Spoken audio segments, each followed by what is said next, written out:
Hello and welcome from a beautifully sunny Belgium. We have the Grand Prix de Wallonie on our screens right now with a very impressive start field, I should say. Starting with number 1 is last year's winner, Mathieu van der Poel, of course our newly crowned world champion. Biniam Bremai was second last year. Gonzalo Serrano, Dylan Teuns and Corbin Strong were in the top 5 of this race. Previous winners include Christophe Laporte, Chris Nijlands, Jasper Stuyven, Tim Wellens, Tony Galopin, and all the way back in 2014 it was Greg van Avermaet, who is of course this year in his 17th professional season, and it is going to be his last. So this is going to be his last Grand Prix de Wallonie as well. We've got a pretty impressive field with lots of World Tour teams. Alpecin de Koning, AG Desert, Cofidis, Entelmaché, Movistar are here, Arkea Samsic, Jayco Alula and UAE Team Emirates, because we've got a big block of racing coming up here in Belgium with Kampioenschap van Vlaanderen on Friday and the Super 8, formerly Primus Classic, on Saturday, where we will have both Wout van Aert and Mathieu van der Poel on the start line. A whole range of pro teams here as well, and the slightly smaller continental teams, including the ones that stole our heart in the Tour of Britain, St. Piran. They did have a guy in the breakaway earlier today in Adam Lewis, and the race so far has been pretty dynamic because we had breakaways left, right and centre, but they never got more than a minute. Just now, about 15 minutes ago, 20 minutes ago, the race settled, and we finally have a breakaway with a substantial gap on the peloton. But it's only 3 guys, and of course the laws of cycling do dictate that a breakaway should have a, well, slightly bigger size. These are the stats. We started in Évailles, which is of course the birthplace of Philippe Gilbert, and we finish on the Citadelle de Namur. 22 degrees. The heat wave here in the northwest of Europe is over. We had some big thunderstorms coming last night and the day before. And here is a little bit of an intro clip on the rather magnificent Citadelle de Namur. We'll take you to the course. We start in Évailles. First climb comes after 45 kilometers. It's the Côte de Verbimont. And then for quite some time we don't have any categorized climbs, but as you can see in the profile, there's a lot of elevation anyways. The second categorized climb is called the Côte d'Hermeton. That comes at 44 kilometers. Then we have Tienne-au-Pierre, which comes at 15k, which is a very narrow road straight off the river here. And then finally, of course, the Citadelle de Namur. And here we are with live images. Gives me the chance to introduce myself. My name is José Bain, and with me is, to my delight, Matt Stevens. Hi, Matt. Thank you very much indeed, José. It's been good to link up with you again. This looks like it's going to be a cracking race. I was quite excited the other day when I took a look ahead, had a look through the start sheet. It really is a decent field that's been assembled here for this 63rd edition of this race. And of course, having Mathieu van der Poel, the defending champion, in the rainbow bands as we look at the race earlier on today. Yeah, this is the women's race, about 140 kilometers. Leading out here is the French champion, Victoire Berthaud. It was a rather close race altogether. They basically did the last 140 kilometers of what the men's course is going to be. And then we have a pretty impressive lead out there for Team Cofidis. We also have Marta Lach there in the colours of Ceratizit with the red helmet. Sylvia Persico is racing with the development team. Yara Kastelein there as well. And the French champion with a really early sprint. Kastelein on a huge gear going into that final corner where everything went a little bit pear-shaped for Justine Gekira, who is also in this group. It was a little bit of a breakthrough race for her. But the sprint is going to be a long drag up, and this is what we're going to see the men's race as well. An early sprint by the French champion Berthaud, Persico, and in the end it's Marta Lach pushing a wheel across the line in first place. And this is her second win in 3 days. She also won the Grand Prix de Formy-Choralis on Sunday. And remember, this girl was introduced in Het Nieuwsblad by the photo editor as cycling tourists are watching on the Koppenberg as Wout van Aert does his efforts. Well, this cycling tourist does a really good job because, of course, she was also second in Grand Prix de Plouay.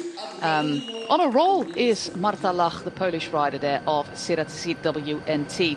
Sadly, no live images of the women's race this year. Hopefully, we will be back with that next year. Here we are with the Palmares. I just gave you the names of that one. We have a few former winners on the start line. Most notably, of course, our world champion Christophe Laporte. Not here. We don't have Jumbo-Visma on the start line. Chris Nijlands, Jasper Stuyven, Tim Wellens, Galopin. Well, you can see the names on your screen. And Greg van Avermaet in 2014. His first Grand Prix de Wallonie apparently was back in 2007.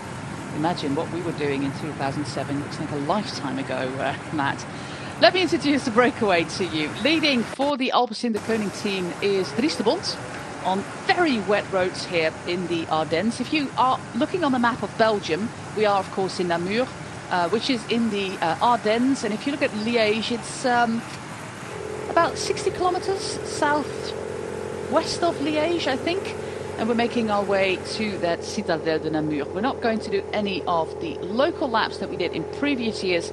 We just have one big tour to go. So, Dries de Bont in the breakaway, the 32-year-old from Alpecin de Koning. Pierre-André Côté, he is the Pan-American champion of human-powered health. And we have Kenny Molly of the Van Rijssel Roubaix Lille Metropolitane. Matt, the race so far has been hectic. It's been very fast, yeah. It's been an animated race. Just looking at the wind direction, it's changed from what it was earlier this morning. First off, we headed north, then we dropped south. We had a tailwind from the first part. Then, for the vast majority of the day, this mid part of the course, we've had a crosswind. But as we turn right, in about 15 kilometres time over the climb of the Côte d'Emerton, that's when we hit a headwind. So the wind has actually swung round, so it's grippy, but as you can see, there's not a lot of exposed terrain in this neck of the woods. It is beautiful, it's up and down. It's a part of the world that I used to love racing in, very, very different to West Flanders, for example. As you can see, green and verdant, some very steep climbs, and the Grand Prix de Wallonie. Although there's not nowhere near as hilly as Liège-Bastogne-Liège, for example, it is still a lumpy race, and that's why we've seen such an aggressive one. But that's a pretty decent lead, 2 minutes and 45 seconds.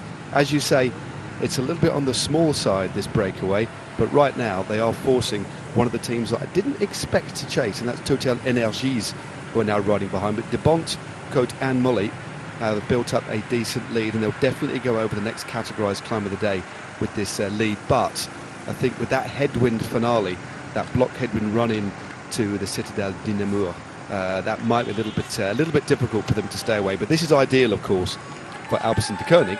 They don't have to do anything. All they need to do is just follow the moves and just see what happens, force the other teams to chase. We never had a world champion winning the Grand Prix de Wallonie in his world champions jersey. A few of them actually came very close. Of course, Eddy Merckx, Joop Zoetemelk, two iconic names from the past. They were runners-up in their respective years, 75 and 85. And Cadel Evans was on the podium as well when he was in that world champions jersey. This looks like a little bit of a fixer-upper. It certainly does, doesn't it? Of course, in this mountainous area in the east of the country, we have a lot of these castles, rivers, outcrops, fantastic part of the world. Used to earn a lot of money actually in mining, and when the mines closed, just like we had in Wales and North England and all these parts of the world, the affluent nature of Wallonia kind of went away, and then Flanders became the richer part of the country, which causes a political opposites. Actually, we have a pretty right-wing government actually in Flanders and a left-wing government in Wallonia, and then, as you know, in Belgium they have to form one federal government. Good luck with that. Last year it took 500 days. There we go. It's interesting, like you said, that the history of this area, there was a lot of battles fought here in the First and the Second World War as well. But there was a big Italian contingent. Many of the miners, especially near the mines closer to Liège, where actually a lot of Italians came and settled in this area. So there's quite a big Italian community still in the area of Liège as well. So it's a very historied area. It is beautiful. It does remind me a little bit of some of the places I used to ride my bike when we were filming for the GCN videos in the Wye Valley in Wales. It does remind me of, because it's a very similar, it follows the path of a river with steep climbs either side. It does remind me of my early GCN days actually filming in the Wye Valley. But having raced around here extensively in various events, including the Tour of Wallonia, it's a place that I really do like. It does remind me of England, England and Wales. It's very similar. Doesn't share. It's considering the fact that we're in the same country. It is poles apart than where the Tour of Flanders goes. It has its own true identity, not just from a topographical point of view, but also, as you say, from a political point of view and a cultural point of view as well. Yeah, well, most of the Flemish riders, Flemish people, speak French. Quite often it's not the other way around. The King of Belgium actually had some very intensive language training when he became king 10 years ago, and still it's not fluent because the Belgian royal family grows up usually with the French language. So yeah, it's a fascinating country, Belgium, and this part is really beautiful. We can see the rain of yesterday, just like in the UK. We had a pretty massive heat wave, very late September heat wave in the Netherlands and Belgium, and that ended with some very severe thunderstorms here in the northeast of Belgium, with some flooding as well. And of course, as you might know, the region here has some really bad memories of flooding a couple of years ago. Sadly, a lot of casualties both here and just across the border in Germany in the Aare Valley. So luckily, no more flash flooding here, but the roads, especially this time of the year, Matt, they just don't dry anymore, don't they?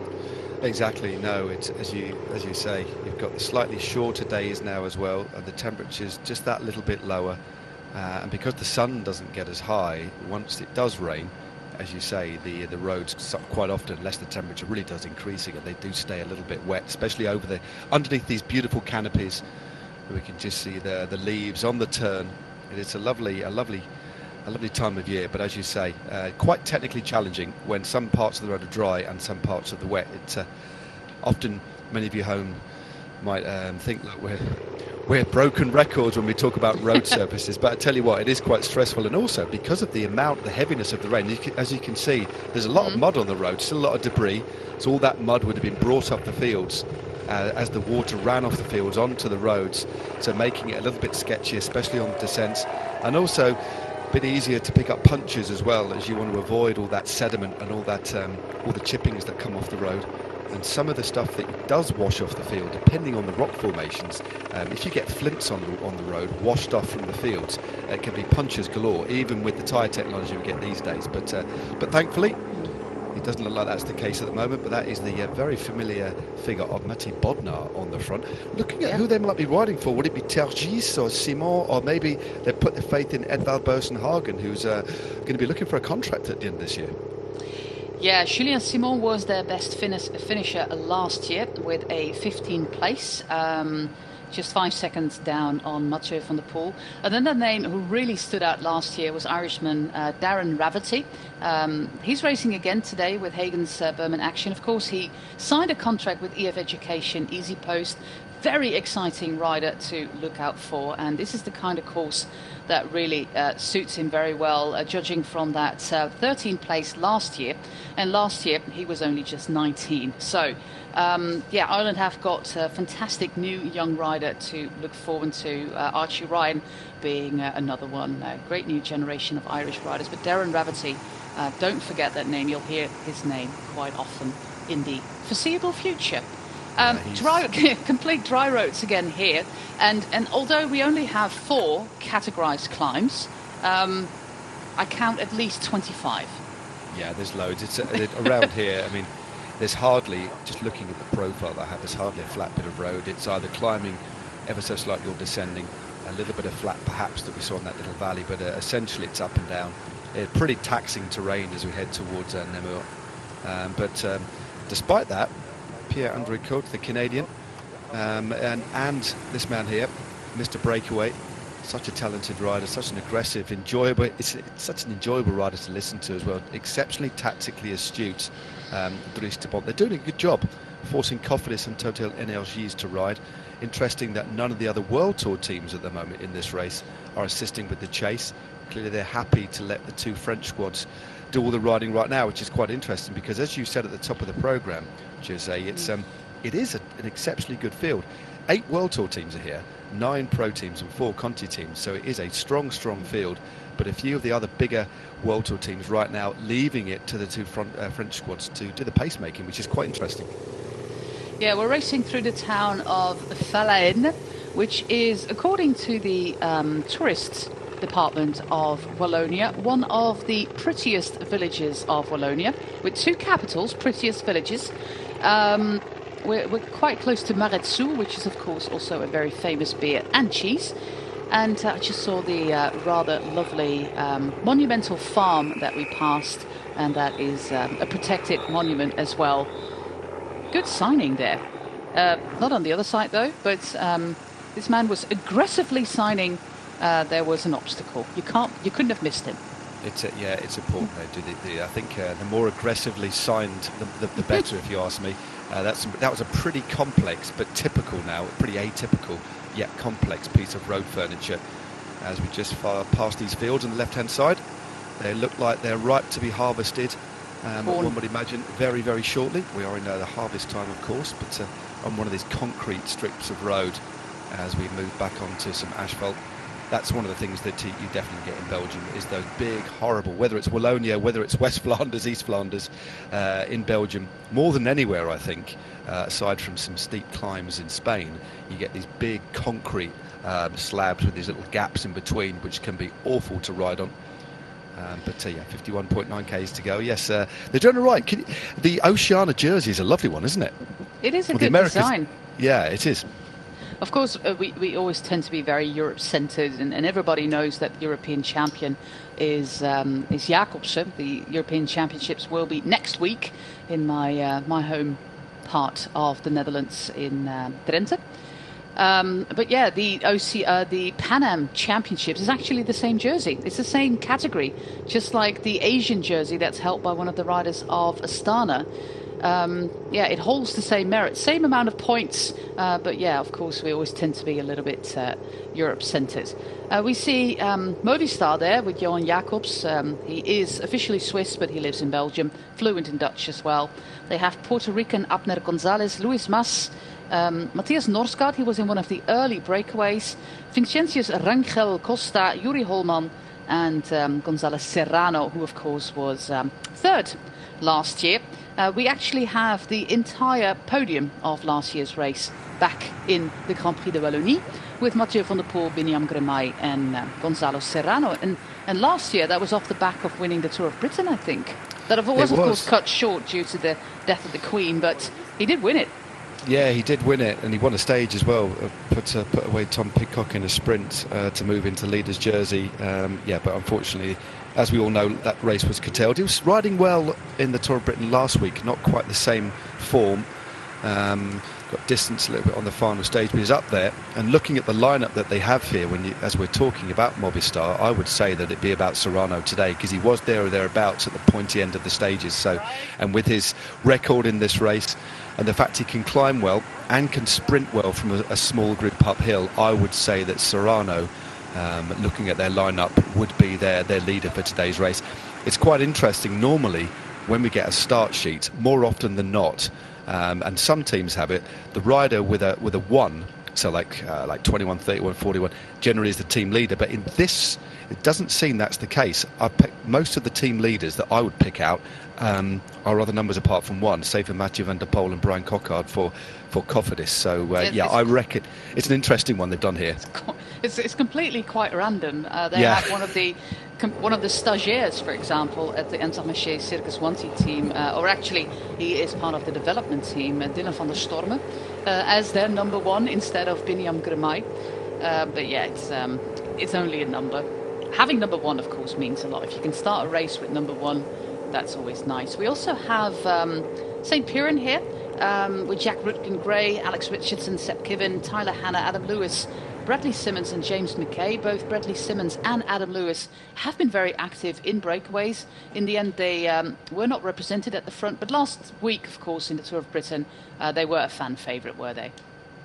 They were indeed. I was waxing lyrical about them all week because they just got stuck in, and they've had some very good results. So it's not as if they're just a team that gets stuck in a gung ho just to show their faces.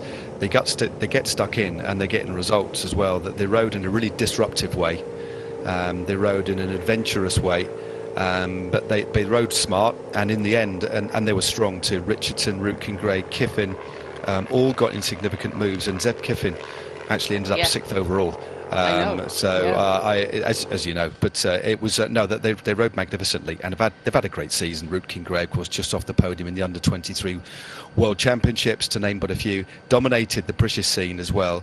But every time they venture onto the continent, they perform, and they're not afraid to get stuck in. But they're just at the back at the moment. But I think this sort of parkour will suit the likes of Rutkin-Gray and Zeb Kiffin, because I think it's going to be quite selective, generally speaking, over the last few years. And I have had the pleasure of commentating on this either with yourself or others over the last 5 or 6 years, and we generally do get a pretty reduced peloton by the time we get into the finale, and then of course it thins out on that final twisting hairpinny finish to the summit at the top of the Citadel. So but I think they've got riders that could possibly finish in the top 10 today, that's for sure. Cofidis are here with Brian Cocard, who could do really well on a course like this, also judging from previous results. Christophe Noppe, Alexandre Delettre, Jelle Balais, Axel Zingle, Ilian Larmet, one of their stagiaires, and Alexis Renard. They had a little bit of a scare earlier this week when one of their riders was also brought to hospital with a heart attack. Dutchman Wesley Kreder had a heart attack in bed at home, went to hospital, and luckily he's okay, but they send out a press statement. And of course, 2 days ago we had the same news with Nathan van Hooijdonk, and we do wish them well. We do wish them both well, both Wesley Kreder and Nathan van Hooijdonk. Really scary situation for both of them. Yeah, definitely. That's an awful situation. But as you say, we'll pass on our regards. Not that we need a timely reminder in this particular year. It's been a difficult year, hasn't it, for cycling across the board in terms of what has happened. But just another reminder, isn't it, of how fragile things can be. And ultimately a reminder that cycling, as magnificent as it is, and we all love it, it is just a sport after all. Matthias Bodnar, he's been places. His career incredibly long, of course, part of the entourage of Peter Sagan, who will say goodbye to the sport, to the road sport, I should say. Of course, he wants to continue mountain biking and be part of the Paris Olympics. In the Tour de Vendée, which is on the 1st of October. But Bodnar has been by his side for many, many years, dating all the way back to Liquigas, I think. They have seen the world together, the Polish rider and Peter Sagan. Oh, they certainly have, and Bodnar, he's been an exceptional time trialist. Of course, won a stage in the Tour de France, didn't he? I think it was one in that stadium. 2018 in Marseille, was it? I think it was Marseille. I was actually stadium. Yeah, I was commentating on site for that, and that's the first time, and the only time I've actually commentated with no top on, because it was so hot inside the stadium. So I just had a pair of shorts on, and I hope you've got some mind bleach. But yes, it was so hot. But no, he took that stage there. But no, he's been, as you say, he's been with spent I think the largest part of his career was with Tinkoff, when he was with Peter Sagan there, and was part of the team. There we go. Our first glimpse. We can't not mention this, can we? Thank goodness, from my humble opinion, that man is in black shorts. Let's just get that out of the way before we get towards the point end of the race. Mathieu van der Poel, resplendent in the rainbow bands, in black shorts. That gets a thumbs up from me. Yeah, well, the clothing manufacturer Callas made 2 sets. You can have both the white and the black ones. The replica kits will be out soon, and they'll come with black bibs. So if you want to buy a replica kit, you can do so, and it doesn't come with white bibs because, we just can't. You just can't do that.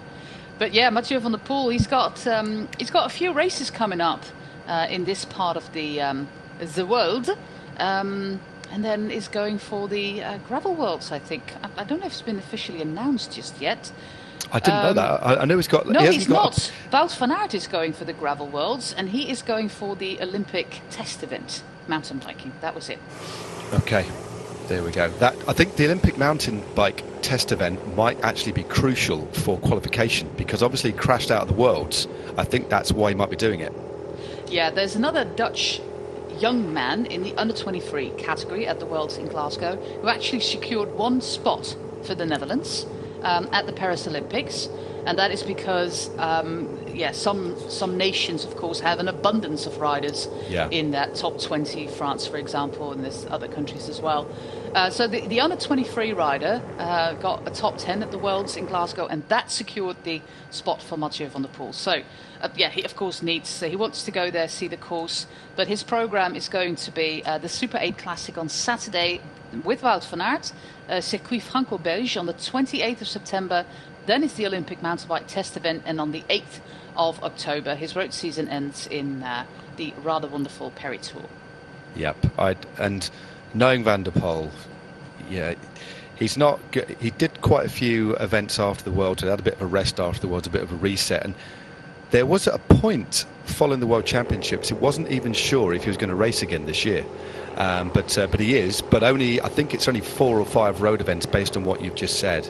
But knowing Van der Poel, he's not going to want to fit. He's not come here to just to get some training in. He's come here to win this bike race. And he's going to want to get. And when you think about, although it appears over the last few years that the curse of the rainbow jersey has thankfully become a thing of the past, most of the recent World Championships have excelled and have won races in the rainbow bands.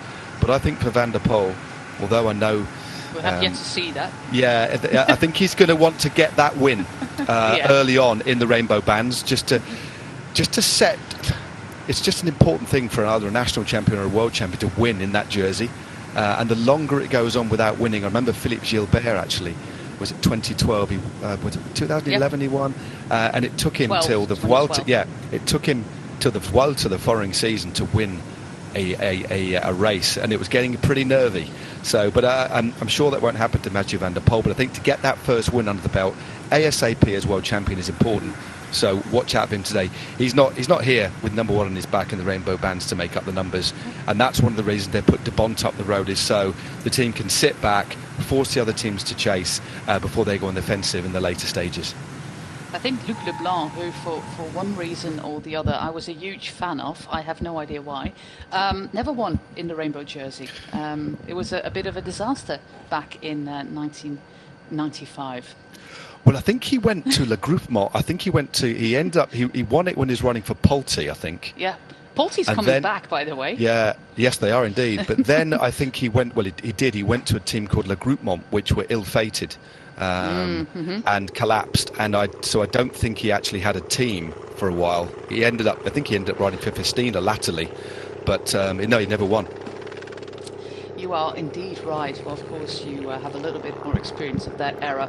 But I wonder, why was I a fan of Luc Leblanc? Because if there was there ever a less charismatic rider than Luc Leblanc? I think he basically was one of those riders that embodied the spirit of another era. He looked like he should have been riding in the 1950s, but he did it in the 1990s. And I think that's why he was very popular. It was when he won in Spain in '94.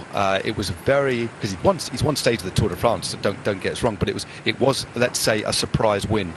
But he was a kind of rider that embodied the spirit of Belleville Rendezvous, films like that, because he looked like a rider of the past. I think that's why. Anyway, back to the present. Back to the present with our man from Canada, Pierre-André Côté.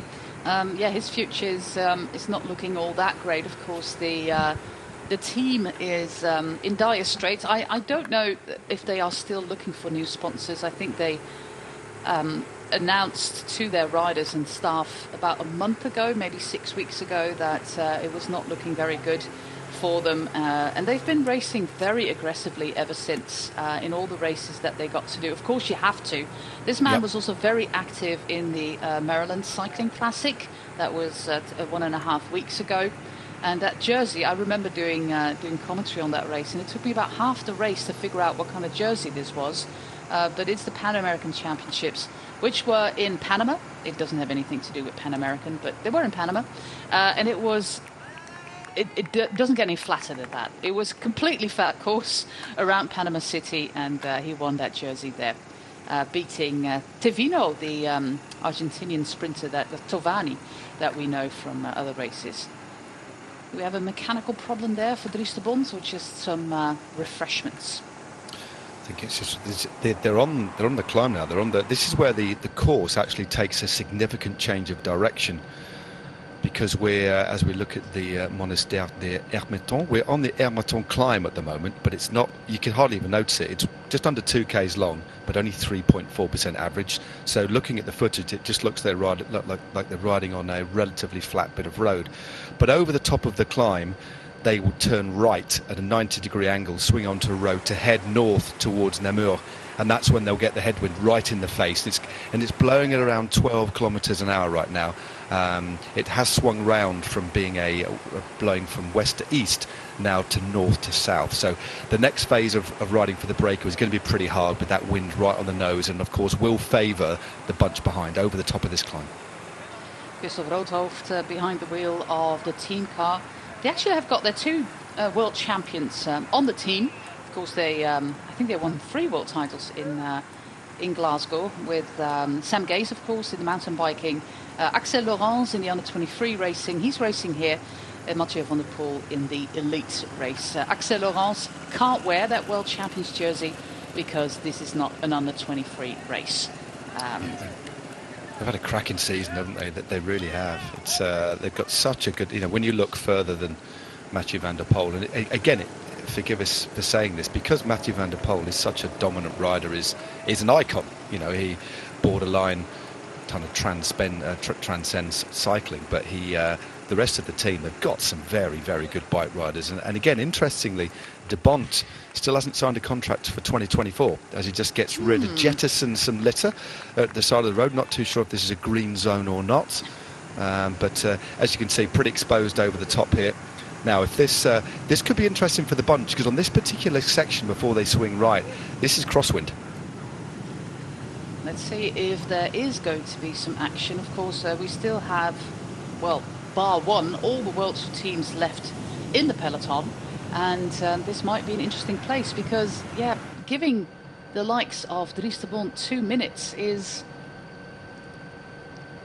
maybe something that you should think twice about. This is the Abbey of Maretsu, home to beer and cheese. I prefer the cheese over the beer, but they actually wash the cheese in the beer, so you get a little bit of both. It's an absolute splendid. Sounds nice. Yeah. Oh, that sounds amazing. Yep, it's a splendid place to be. They also have you can walk the grounds here, but of course there's still monks living there to make the beer, because you have to be on site actually. But it's a wonderful place, and they've got so many of these abbeys around the Ardennes. Out of the 10 Trappist beers or 9 Trappist beers that we have left in the world, officially acknowledged ones, I think 3 are in the Ardennes, Maretsu not being one of them, I think. Back to the peloton, where there is no Trappist happening, because can you imagine what happens if you have a Trappist beer with 40.7 kilometres still to go? Do you know what? I know this might sound controversial, but can you imagine if we had one bike race, Jose, where the riders could only drink Trappist beer in their bidons? Yeah, how far do you think they? It would be a health hazard. I don't think they get 200 k's, would they? I'm not advocating that. Anybody at home? I'm not advocating it. I'm just saying, wouldn't it be funny as long as there are mattresses left, right, and centre for riders to ultimately fall over on? But I think it would be quite an interesting race. Or maybe we should just do that on Zwift so it's safer. But anyway, here we go. Front of the race, they're just heading to this point where there's going to be a change of direction, and they're really trying to force it. I think de Bont here, the way he's riding at the front here, we know how well that he can pace a race. So as well as being a strong, aggressive rider who can last the distance, he'll know the parts on the course, Jose, when to really force it. So up to this crosswind, they're going to turn right at this roundabout, then they're straight into a bit of a headwind. But on this crosswind section, he's really forcing to pace to try and build as big an advantage as they can.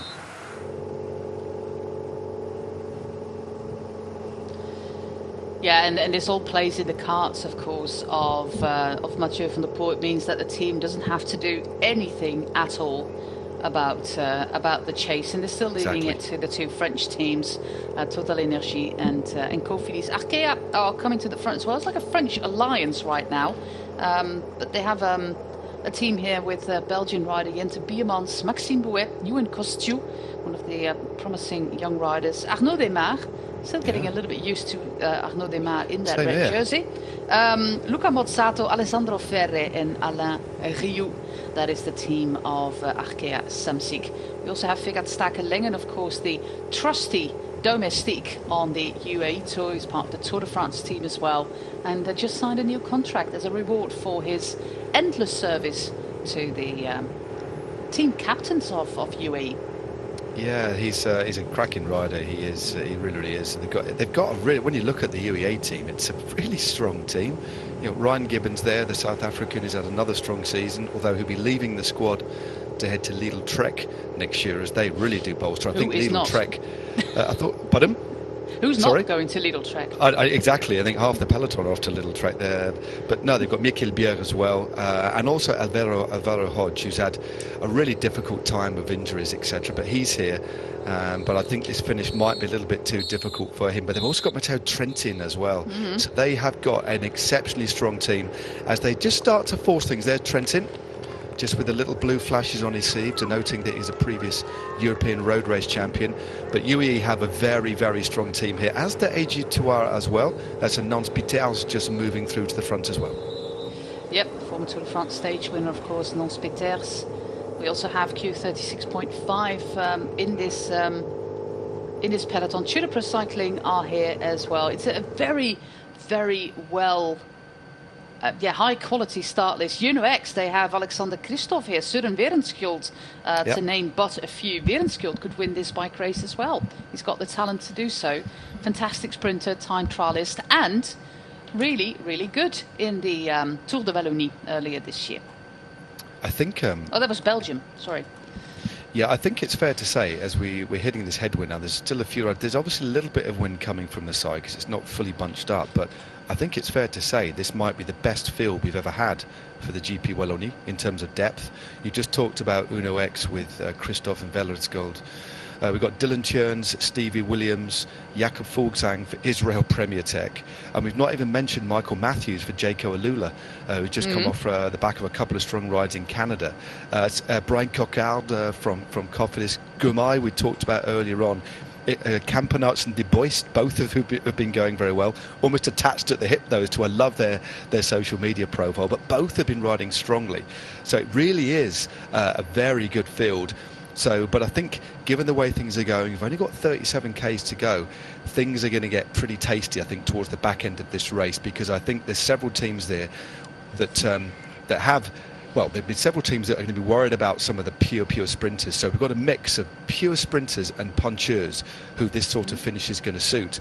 So I think the teams with puncheurs rather than pure sprinters are going to want to try and make it as difficult on this very hilly run into the line. So we lose elevation now for the best part of around 10 kilometres, although it's rolling.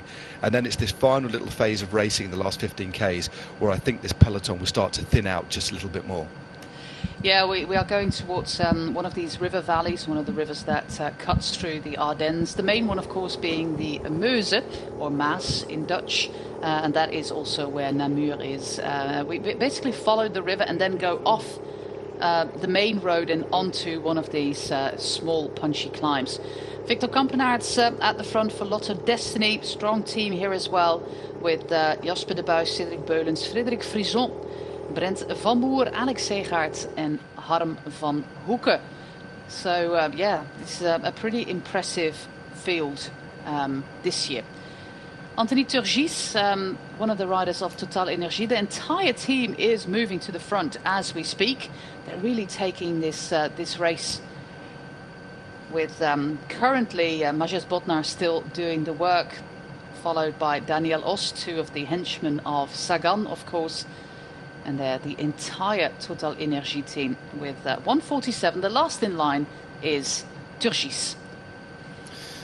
Yep, 148 certainly coming down now. As soon as we hit that headwind, it was pretty obvious, I think, that this gap would come down so much harder when you're in a little group, especially of 3 riders. It's a little bit better if you've got 5, 6, 7 riders, but with only 3, yeah, although it's far easier on the wheel in a block headwind, there's always going to be advantage peloton, given the fact that we've got such a good field here as well. There are a lot of good riders all wanting to take the scalp of Mathieu van der Poel and replace themselves as winner of this race. So, and a lot of the riders that we talked about are on pretty decent form. The only rider whose form is, I wouldn't say questionable, but he's not quite had the second half of the season that he would hope. I think it's Gramaille. Not quite. Yeah. I mean, never rule him out, of course, but he's had a pretty sketchy season so far, isn't by his own lofty standards. But again, still a rider that you'd never want to rule out. And he's got a good team around him, so you never know. I think it would be important for him to get a good result this deep into the season, because he hasn't had the season that I think he would have hoped so far this year. No, there was that really horrible crash, of course, in Tour of Flanders back in April that took him out for quite some time, and then he crashed again in the Tour de France. So, yeah, not really the year there for Biniam Gramaille. It is, of course, the year of Mathieu van der Poel. He loves Namur. Last year was only the first year that he took part in the Grand Prix de Wallonie, but he won 5 World Cups here, as in cyclocross World Cups. So he knows this climb. Of course, in the cyclocross World Cup in Namur, we are not going to do the climb. It's on top of the citadel, basically. Now we're going all the way down from the river and up the climb, which officially is 3 kilometers long, 3.9. It's a lovely climb. It's got a little bit of cobble action going on as well. Some hairpins, and off to that that beautiful citadel that was built as a fortress along the Meuse River. It's a interesting climb, isn't it? It's not super steep. It's 3Ks at just under 4%. There are little steep pitches in it, and although it's uphill, it's one of those climbs that you actually do need to be in a very good position, because it generally thins out. And I think because although it's drying up now, the cobbles could still be a little bit slippery heading over the top. It flattens at the top, and technically it is quite an interesting climb, so we will see a big fight. That the peloton will definitely be thinned out a little bit more before we hit the bottom, because on the approach to that climb, although we have another climb just beforehand, we've got, the final phase of racing with 15 Ks to go. We hit the top of the Tien au Pierre, which is 3 Ks at 5.3%. Drop off that. There's another climb of 1,200 metres at 4% before the plummet down back into the valley and back up to the citadel.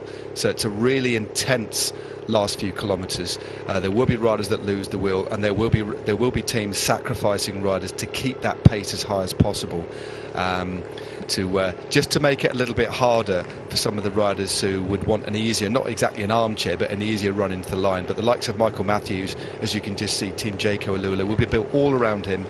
They've got Calendar O'Brien, Durbridge, Luca Mesguet, Campbell Stewart, Blake Quick, and Adam Jorgensen.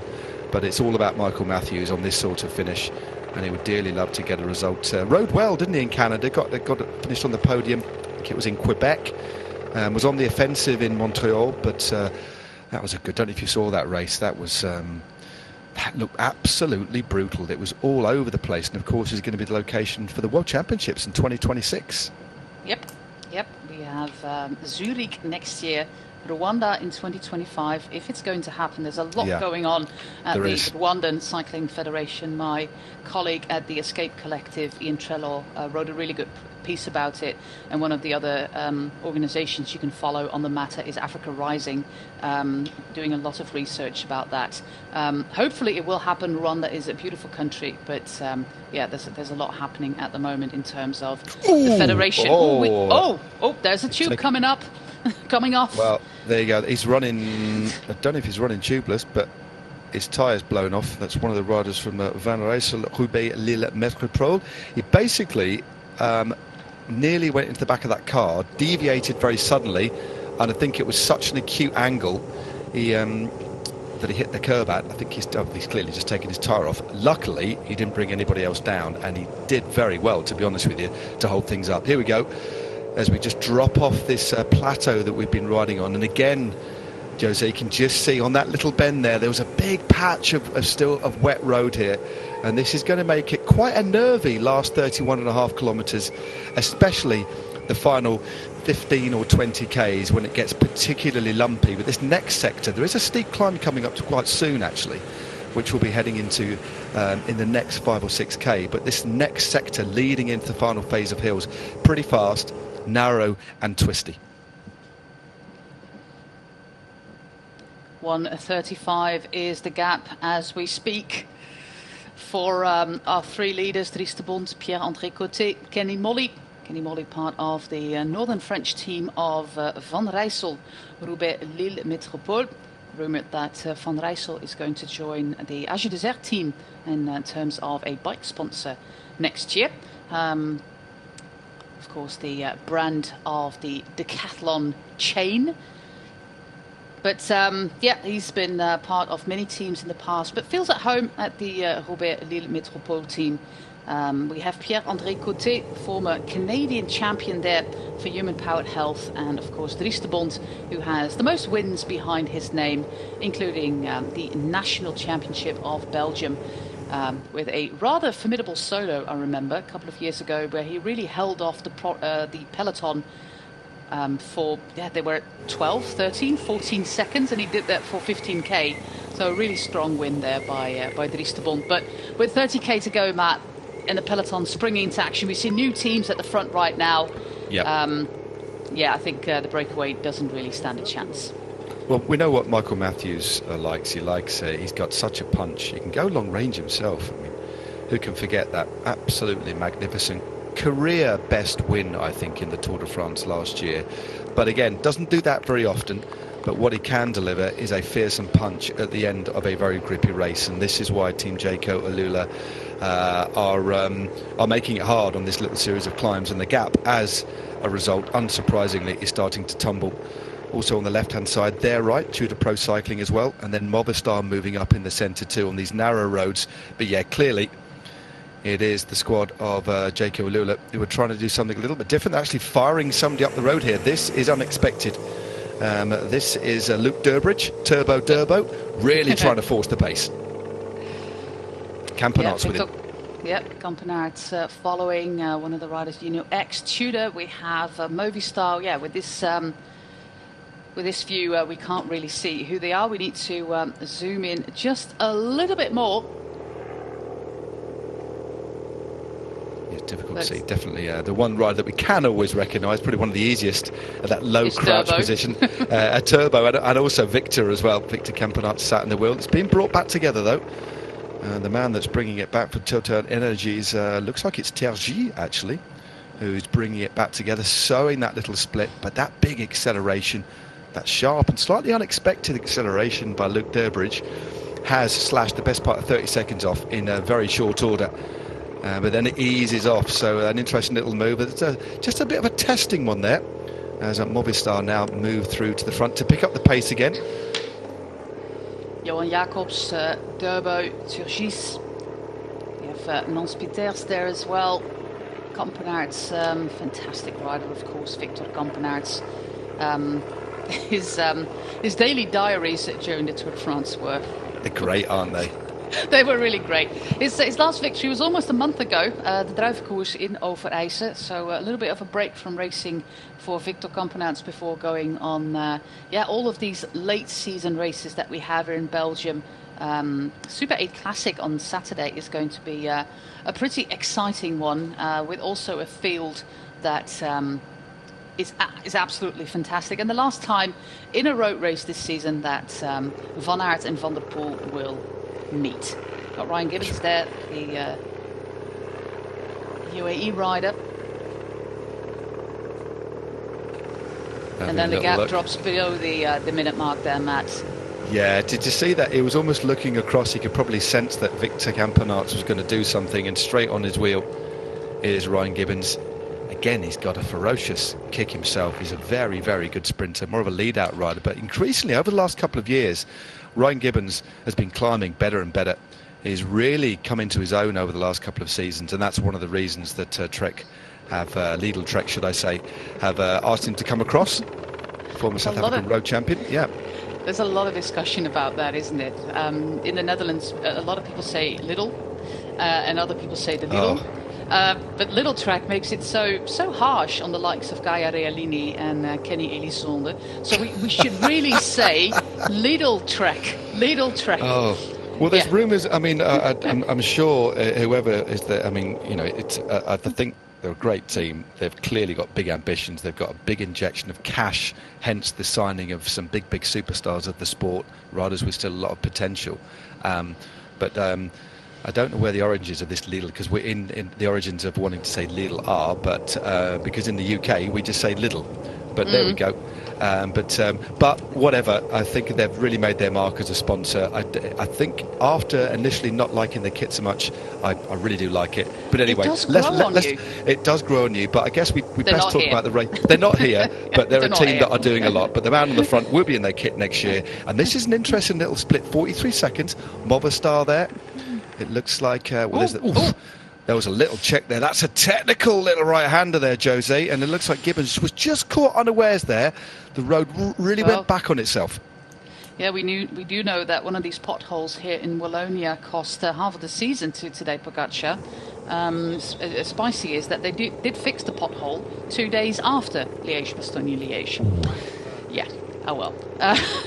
Looks like we've got Brent van Moer there as well for the Lotto Destiny team. Yeah, it does look like more. Nice little group here. Gap is now plummeting to the 40-second mark. Yeah, like you said, we have a spicy finale with a climb called the Tienne-aux-Pierres, which is 3 kilometers at 5.2. We basically come off the river and then straight up a very narrow road, which is steep and keeps on rising. Then we've got one climb that's not categorized, but it's still 1.2 kilometers at 4%. Then we drop back to the river, and then we do that final climb on the Citadelle de Namur. And I do think it's valid what you said, Matt, that these little cobbles that we have in the climb will prevent you from kind of sprinting out of the saddle, unless, of course, you're Mathieu van der Poel. You can do that. Exactly. There's a lot of technique at play. I mean, you want to try and lay as much power down as you can as possible, so distributing your body weight over the bike so you get as much traction as possible. That they are because it's only a shallow gradient, we know that sometimes these riders can go up 4 or 5% gradients with so much pace into a hairpin they need to feather the brakes uphill. That's how strong these riders are. But so they've got to watch that. But obviously what you can't do is suddenly aggressively flick the bike to the left or the right on wet cobbles. So you've really got to measure the way, measure the corners, measure your power distribution, and it is going to be quite easy to get it wrong. So we shall see. But it is Serrano indeed, who was on the podium in this race last year, the winner of last year's Tour of Britain, as you were saying, Campenaerts, Van Moer, Carl Frederick Hagen as well. This is a decent little move. So one of the teams that is chasing that normally would have got somebody in here, the Uno X Pro cycling team, but it looks like there's actually somebody else about to sew things back together here. And the net result of all that activity is the gap is just under 40 seconds now. Yeah, well, it looks like this break is also ending. We haven't seen one image just yet of Mathieu van der Poel being involved in any of the moves. No, he's playing it canny, isn't he? He's hiding somewhere. Although, of course, in a World Champions jersey, it's pretty difficult to hide. But he's just not involved with any of the skirmishes that we have right now. Of course, he's still got a teammate up the road, which could be one of the reasons. But this might as well be a moment, Matt, that a decisive break goes from the peloton, and the winner comes from that move. Exactly. I think the reason why Van der Poel, he can just rest, and we know that he can deliver at any point of the race. One of the most devastating accelerations that a lot of riders just cannot respond to, but he doesn't need to do that right now. What he's not going to want to do is drag a dangerous group across to the man out in front. This is the reason I think that they've got Dries de Bont up in the move early on, is so Mathieu van der Poel can save all of his resources for that final climb, and maybe go very long. We've seen it before. He knows how to pace this climb. It suits him down to the ground, but right now he's just resting. And but 42 seconds. They're still working hard here. De Bont, Cote and Kenny Molly. It looks like the strongest man in this move, unsurprisingly, is the far more decorated rider, and the rider with the most experience and results, Dries de Bont. But yeah, they've got to be careful that no little breakaway does go clear. And this is Edvald Boasson Hagen off the front now.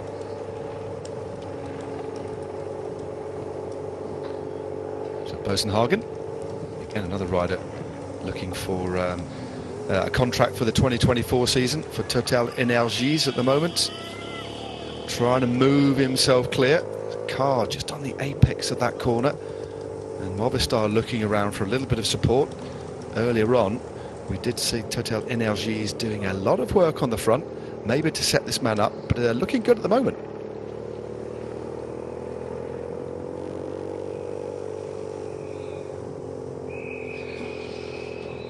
Yeah, family where two of the three brothers actually had to quit bike racing, the Turgis family. But Anthony Turgis, I think it was last year, but it might also be 2021. Time moves really fast. He had one heck of a classic season. He did. Always in the top 10 or close to the top 10.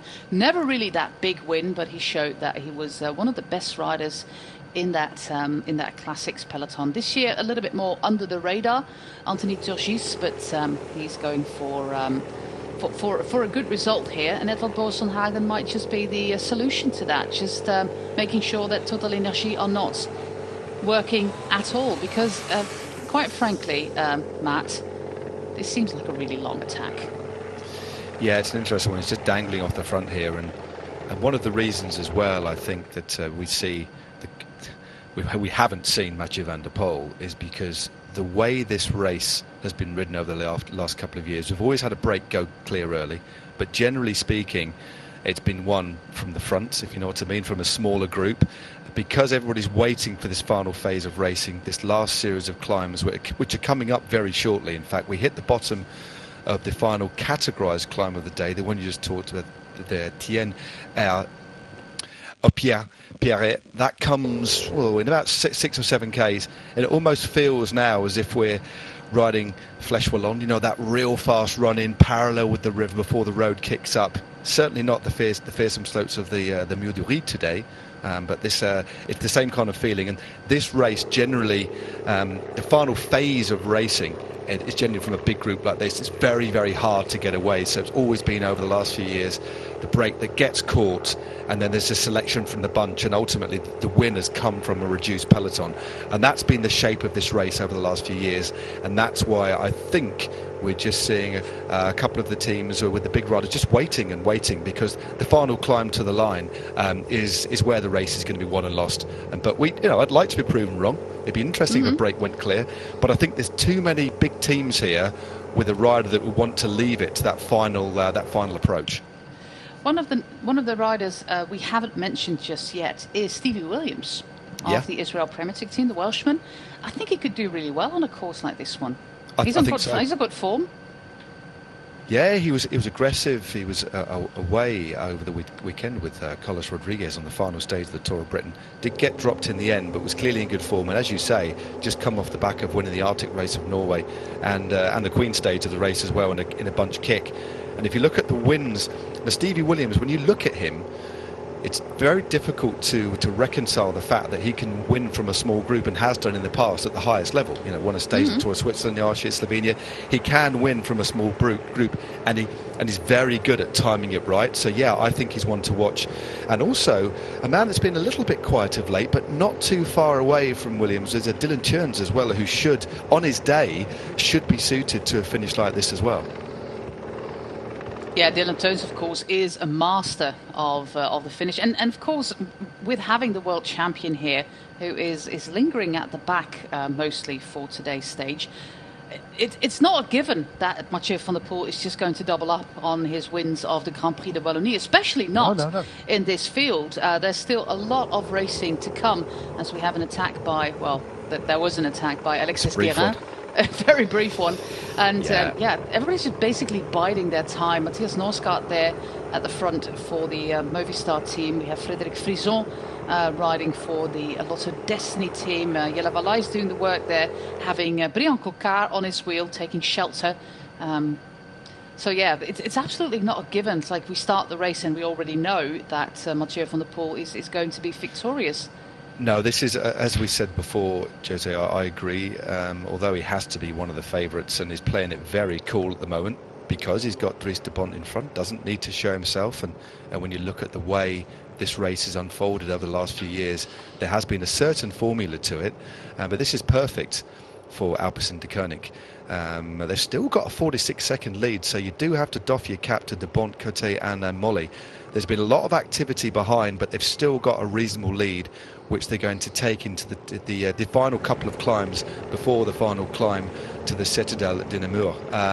But over this next climb, they might ship quite a lot of time. The next climb, as we said, the Tien-Au-Pierre is 3Ks long at just 5.5%, as we see another big swing around this traffic island here. But expect over the next two climbs this peloton to thin out as teams burn through their riders, setting this hot tempo. Yeah, we're racing through Provence-des-Villes here on the river. Two rivers, basically. We've got the Sambre and the Meuse. And for me, Namur will always be synonymous to that one time in my life my car got towed. I was at the European Championships last year, and I parked my car in the centre of Namur. There was a hotel there, but I was there with SRAM.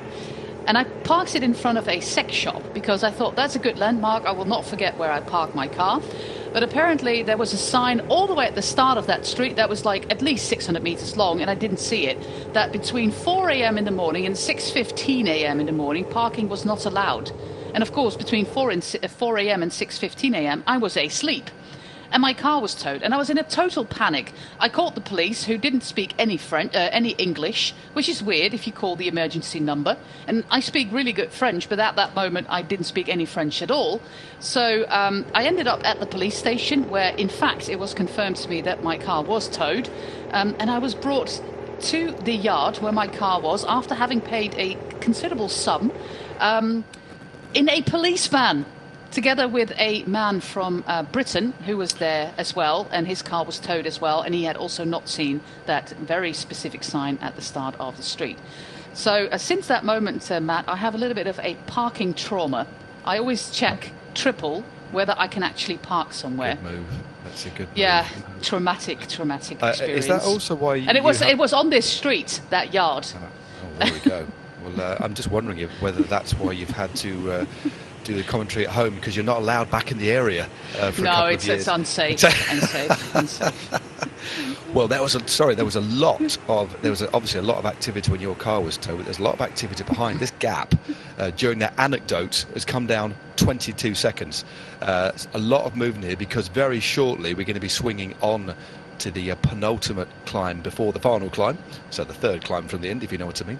And everybody's fighting for position as we swing off this main road here. And look at the gap. It's absolutely capitulating. Can I share some really amazing news? Jack Rutgen-Gray has just been announced at the EF Education Easy Post World Tour team. That is amazing news. Well, there we go. Great news for cool. Jack. He's going to be World Tour Pro in 2024. So well, it's totally deserved. Brilliant stuff.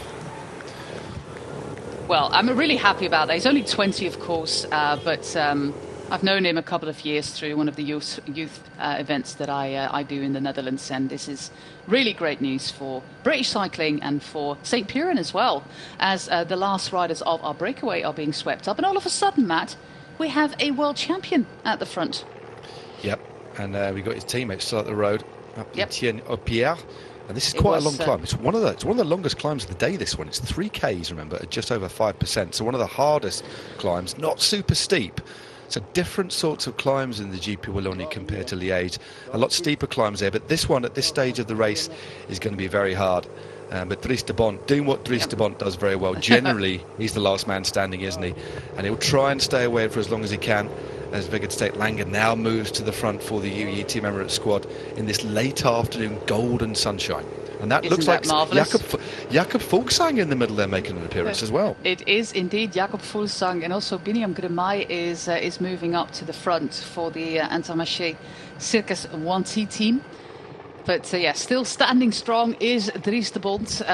We already saw that Kenny Molly was caught by the peloton, and now our Canadian rider Pierre-André Coté will also be caught by the bunch. And look at that. It's always that grin on his face, isn't it, for Dries de Bont? A little bit of a mixture between enjoying the suffering and the actual suffering. Yeah, I think he knows that he's probably not going to be staying away too much longer than this. But it's quite. Do you know what? Being in that position in a race, there's a strange euphoria about it. It's you've done your job for the day, but you can find something super special to stay out in front, and that's what he'll do. The longer he's out in front, the less that Alpecin de Koning have to do, and then subsequently the more resource they'll have to pilot their world champion and the defending champion in this race towards the place that he needs to be near the end. So what he's doing now is crucial. So they don't have to go into the wind at all, and because of the depth of field here, there are plenty of other teams who are going to fill that gap, and as a result keep Alpecin de Koning fresh. So this is perfect team riding, strong riding by Dries de Bont.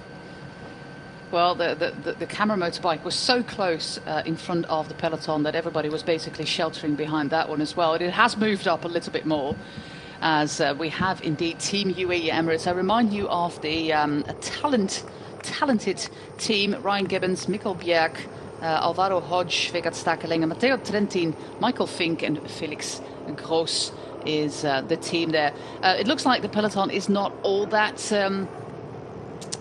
impressed just yet about Dries de Bont, and they are pretty sure that they will catch him in time. Yeah, I don't think they're too worried now. I'm surprised actually that they've not picked up the pace a little bit more. There's an attack on the right hand side. Although Vegas Langen was setting a decent pace, just look at the shape of the bunch, and that suggests there might be a headwind, and this looks like it is the former Liège-Bastogne-Liège winner who is actually going clear. It is indeed Jakob Fuglsang. Again, has had a pretty quiet season so far, I think it's fair to say, but good to see him fly in the nest. But he's not opening up much of a gap at the moment, but maybe that will be the catalyst for some more attacking riding from behind. But nobody appears to be taking the bait right now. Yeah, of course, for Jakob Fuglsang, it was a really hard pill to swallow that he was not selected for that Tour de France team. His last win dates back to May 2022, when after a pretty long solo, he won the Mercantour Classique Alpes Maritimes, a race really heavy on the altitude meters in that mountain area just north of Nice. But it's Nick Schultz, actually. It's Nick Schultz. Apologies. It is Nick Schultz, yeah. Well, pretty impressed by him as well. Got a late contract, Nick Schultz, and I think it's his birthday today. Is I it? think it's it's Nick Schultz's birthday today as well. He did. I mean, Jakob Fuglsang was definitely near the front, and they do look quite similar. So apologies to Nick Schultz there. It is indeed his birthday. Good catch there. Of course, we had another birthday boy in the Vuelta, which probably you have all watched. So I'll give you a short... I've not seen it. I've not seen it. I'm not saying anything about the birthday boy, but I'll just give you a short resume of the race so far. For those of you who just finished the Vuelta and tuned in, this is the Grand Prix de Wallonie, 201 kilometers. We have our defending champion, Mathieu van der Poel, in the field, as well as the entire podium from last year, Girmay and also Gonzalo Serrano. A stacked field. This is an intermediate sprint where there is a little bit of money to be won for our attacker, Nick Schultz. There were attacks straight from the start, short-lived breakaways who only got half a minute, 40 seconds. But in the end, we ended up with a breakaway at about 80 kilometers from the line that got a little bit more room, including Dries de Bont of the Alpecin de Koning team, Pierre-André Coté of Human Powered Health, and Kenny Molly of Van Rijssel, Robert Lille Métropole. These three riders, they were just caught, and now from the peloton we have an attack from Israel Premier Tech's Nick Schultz. That is what happened. We've got 15 kilometers. The women's race was won by Polish rider Marta Lach in a sprint with Sylvia Persico and French champion Victoire Berthaud. New attacks. This looks like Søren Kragh Andersen there from the peloton. Fuglsang is still patrolling there at the front of the bunch. Yeah, it's a good move here by Nick Schultz, as you say, the birthday boy from Brisbane. He can climb really well. He's a good all-rounder. Long-term contract with Israel, taking him through to the back end of 2025. But this is an ideal situation because we talked about the two riders, Tjerns and Williams. They can sit back and follow. This is perfect. But it is Søren Kragh Andersen now trying to get across to the move. He's got a man from Lotto Destiny with him as well. So good aggressive riding here. This is officially, yeah. This was officially the end of the climb, but as you can see, it kind of continues just a little bit. But now we got a pretty technical descent all the way back to the river. Then we're going to follow the river just a little bit more and then up the Citadel at 3k to go. Yeah, we've Søren got that Kragh little Andersen. climb. Yeah. Sorry, Jose. Yeah, I just said we've got this little climb. After this, we've got this descent, as you said, this technical descent, and another kicker of 1,200 metres at 4%, then the descent in. So we've still got one more climb before the final climb after this one. And look who's latched onto the back as well. Matteo Trentin here. This is a quality little move. Trentin looks around, but there's a couple of teams that want representation here, including Arkea and including Movistar as well. That's why they're trying to pull this one back. En Mede Gent is the rider here for Intermarché Circus Wanty. We have Matteo Trentin, Brent van Moer, Søren Kragh Andersen. The Cofidis rider might be Alessandro Ferri. He was very active before. We have Uno-X bridging across as well. So now the action is well and truly starting with 14k to go. Yeah, it's a very technical little descent that's coming up right now. Yeah. All back together though. Van Moer has a little bit of a look around. Trentin, jersey unzipped, just drifts onto that wheel. And this is Fuglsang. It looks like Fuglsang's winding things up for a little move on the left-hand side. And indeed he goes straight over the top. So Israel Premier Tech trying to make sure that there's somebody up the road to keep that pressure off their two riders that can have a very strong finish. Is this young Fabio Christen? I can't, I have to see the number. One of the very young, talented riders of the Q36.5, of course, brother of Jan Christen of the UAE team. Yeah, Alpecin de Koning won a piece of this as well. This is a good little move. So Israel Premier Tech had somebody in the move early on, the first break of the day before we came on air. Mason Holliman was in that move, the young British rider. So somebody's losing his glasses. Oh, that is not going to end well. Oh, that's not good. That is the end of the glasses there for Jakob Fuglsang. I'm looking for some new glasses, Matt, so I could have. Well, maybe if you get yourself down. I mean, it's in between. It's just over the top of the Etienne PL. If you get yourself down there, an entire peloton is now going over the glasses, including at least 22 vehicles. So I think that was the end of the glasses there for Fuglsang. Sad moment. Ooh, Ciccone is always throwing away his glasses if he wins a bike race. That's something that Fuglsang cannot do anymore. You do wonder what the glasses sponsor actually thinks of that. I mean, they're going to get publicity, but ideally you want them on your face as you cross the line, if I was... But there we go. But again, I was never in a position to win a stage of the Giro and do that. And throw away some retro Oakleys that you have. Yeah, that would be a shame as well. Your custom-made ones in your British National Champions jersey colours. Yeah, I do quite like those. It looks like we're heading on to this penultimate club. Look at this little pinch point in the corner there. They're almost putting their foot down, aren't they? I would have most certainly have unclipped at that point, yes. Well, move has been neutralised. Turgis there at the front of the bunch. We have Kremai also moving up. Uno-X very active there as well. Is it Alexander Kristoff in second position? Kristoff will like this finish. He's already had a win this year, remember. This is a while ago, but Kristoff likes a harder finish. Maybe a little bit too steep for Alexander Kristoff, but if he's there at the end when it flattens out, that final part of the finishing straight is actually relatively flat after that long drag. But we've seen this race over the years on that final climb. It does thin out, and there are still... Well, if you look at the size of the field here, I thought it would have thinned out a little bit more, but I think that just gives us an indication of the quality of this field again. There are a lot of riders still left, and there are a lot of riders that need delivering to the line with these mini lead-out trains that we'll see. So the crucial point, well, for me, it's now making this next climb as hard as possible, because all we have then is that long descent of about 4 Ks, 3 or 4 Ks, into the foot of the Citadel de Namur. These Ks now are going to rattle by in very short order. We have Jennifer Mears at the front at the moment for the Alpecin de Koning team, and also moving up is Arnaud Desmar, of course, in that new jersey, new colours of Arkea Samsic, a mid-season transfer there for the former French national champion. Also moving up with Gonzalo Serrano is Johan Jacobs. It's an interesting move at the moment. Søren Werenskjold is a complete style icon yet again there, with a tuft through helmet, despite the fact that Uno X wear aero-like helmet. A tuft of hair has managed to break through there for Søren Werenskjold. And we know that tufts do lead to winning races. They do. Not too sure where the most famous tuft in the world has been today. Oh, big crash in the middle of the pack there. Oh. Yeah. Well, it looks like several big riders have been taken. But you see those poles there? You see those bollards there? There was absolutely no protection. You could see that Aimé de Gent of the Intermarché team was just like, okay, I'm just going to indicate that. But there was not even a colour marker on that one. That was absolutely not a great moment, that bollard there.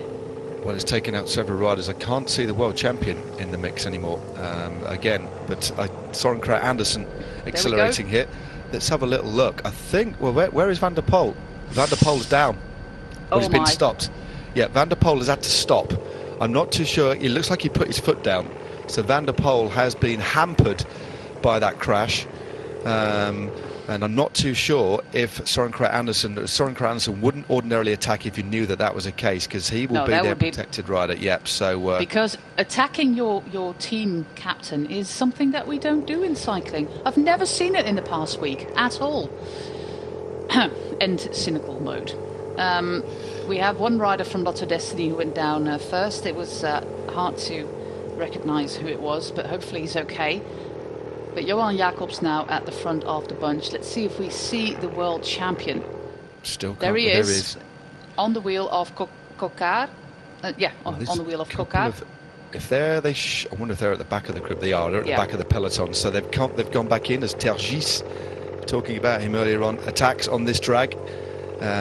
Jakob Fuglsang is the man from Israel Primatech trying to bring this back together. This is this last climb before the drop down in. This is this 1,200 metre ascent at an average of 4%. And at this late stage in the race, this is really going to sting the leg. Stevie Williams also dropping into the line as this acceleration by Tergis is really stringing things out. Yeah, it's such a technical part of the course here. It's hard to move up, yeah. Yeah, really difficult to move up, and some riders are trying to, but if you find yourself all the way at the back right now, as Mathieu van der Poel does, it's no easy feat to move up. You have to do that on that broad boulevard alongside the river that leads to our final climb. Well, look at this. I mean, we came around that final bend, and no exaggeration, the bunch is all together here, but from front to last man on that right-hander, it's 15, 16 seconds. So you've got it does take a while to move up. There is a teammate here, and there is Mathieu van der Poel. Yeah, we just saw the crash before. I think he just managed to put his foot down. That's why he looks okay. He was hampered, but thankfully he is not out of the game. But he's got a little bit of positioning to move up here. As on the left-hand side, it is. Well, this is the man. Had a magnificent win earlier this year. Michael Bjerg, of course, took the time trial in the Tour, or the Dauphiné, didn't he, earlier this year? That was some ride. That was such a strong rider. Yeah, it was indeed, wasn't it? 3 times the under-23 world TT champion, of course, but he's on the front, on our right-hand side, his left. And Stevie Williams, like you said, he's moving up now on the wheel of Johan Jacobs of Movistar. We have Søren Kragh Andersen. Gianni Vermeers is also at the front. Of course, they have plan B and C for Alpecin de Koning as well. But this is absolutely not a slam dunk race that Van der Poel is just easily going to win. And the previous 2 races also were not a huge success for Van der Poel. Of course, Grand Prix de Plouer was the first race back. Very intense race to come back to. And you can see he's moving up. He is moving up. Henry Ulik is the German rider with him, behind him, so that's not much use. But got a little bit of support there from Dries de Bond as well. And they've been going back a long way, these two. Yeah, I think he's not panicking at all, is he? He's just not too sure how injured. He sometimes does these little moves with his arms, his legs, just stretching out his back there. Looks very calm. It's not even attempting to move up in this very narrow stretch of road. As you say, we've got this descent now that takes us into that flatter section alongside the river before we go up the Citadel Dinamure, and that's what I think they're going to do. So it's a slightly risky strategy, especially given the fact we've got lots of teams here with riders that can perform well, that can function well on this drag to the line. The likes of Grimay, the likes of Brian Coquard, the likes of Christophe. There are a lot of talented bike riders here, but they're just opting to wait a little bit and leave it to the last minute quite clearly. We have a little bit of an Arkea Samsic train there. Demar is racing with a red arrow helmet, so you can easily recognize them. He's in the middle of the trio of Arkea Samsic riders. Matteo Trentin very active at the front. We have Gianni Vermeers there for Alpecin de Koning, trying to get to the front, maybe slowing down the pace just a tad before the world champion manages to return. But yeah, some good technical riding there by Johan Jacobs as well. He is, of course, a cyclocross man. He was part of the European Championships as well here in Namur last November. This year we're going to France for our World Championships first weekend of November. Cyclocross is almost here, by the way. It's already started in the UK. It's already started. Yeah. Yep. Some very hot cyclocross races have happened in 30 one of the degree hottest plus. times. Yes, exactly. But this is our final descent going back to the Meuse River, where we have 1.5 kilometers of relaxing the legs or possibly moving up, because that road up towards the Citadel, Matt, is also not a super wide boulevard where you can easily move up 20, 30 places. Not at all. And what you've got on this descent, that's about the third or fourth one, is a little traffic calming. So this is narrow anyway, and all that does is thin things out even more, which the knock-on effect is that on the approach to the bottom of the climb, you've got to make an even bigger effort to get up. So this is thinning things out. But as you say, the climb itself is technical, multiple switchbacks. It's relatively narrow. We'll soon see what the surface is like, because we said it's partially cobbled. It changes just over the top. But it's just like this, but uphill towards the finish. So it is narrow. A couple of riders just using that little apex, almost like that little step off, just to make up a couple of metres in order to get themselves. Yeah, exactly. But this is one of the biggest fields, I think, that we've seen heading into the finish in recent editions of the GP de Wallonie. This is going to be pretty sketchy as we head in towards the finish. 5Ks to go now, Josie. Yeah, we're making our way towards the Citadel. Its origins dating back all the way to Roman times, when the Belgians, or the people actually living in Belgium, courageously beat the Romans. It was a one-off victory. After that, they were completely smashed to bits. But it's something that the Belgians still celebrate, that one victory over the Roman troops. But yeah, it's, of course, having an outcrop like that alongside the river, you can see it right here, is going to be of strategic importance in any culture. Definitely. And that Citadel is absolutely fantastic to be at, to watch. And now we go towards the final. This is the final moment that you can actually move up. We have the Puerto Rican champion moving up there with our man from Brazil, looking for the rainbow stripes, still quite far back, all the way at the left on there. The left, isn't he? Yep. Yep, with Fabio van der Bosse right in front of him. And here we have Alex Segaard, of course, the runner-up at the Belgian Road Championships. Very promising youngster. He's going to make that step up to the pro team of Lotto Destiny next year. He's doing the work there. And this is that little train for Demar. Just look at Van der Poel, just slowly but surely, with minimal effort, floating up the inside, just going past the Team Flanders Balois squad. Watch out for Camille Pugnier for them. Yeah, he's got plenty of time, but saying that, it's about 800 metres. And look, he's just going to be just behind the lead-out train of Intermarché, looking after Benjamin Grimay. So one of their riders swings off, and just up the outside. Look at this, the timing of this.